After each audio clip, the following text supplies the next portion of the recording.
आपल्या फुलसम बोल्सच्या सॅलेड्समध्ये आपण फक्त भाज्याच नाही तर वेगवेगळे बीन्स आहेत किंवा स्प्राउट्स आहेत.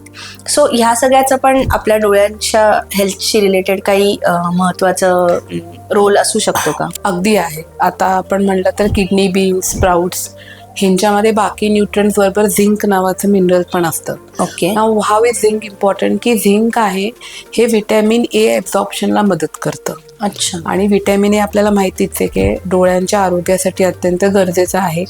आपण जे बघतो, आपली जी नजर आहे हे व्हिटॅमिन ए मुळेच आहे. बरं. कारण की डोळ्यांच्या रेटिनाच्या सेल्समध्ये व्हिटॅमिन ए ॲब्झॉर्ब होतं आणि त्याच्यामुळे आपल्याला विजन येते.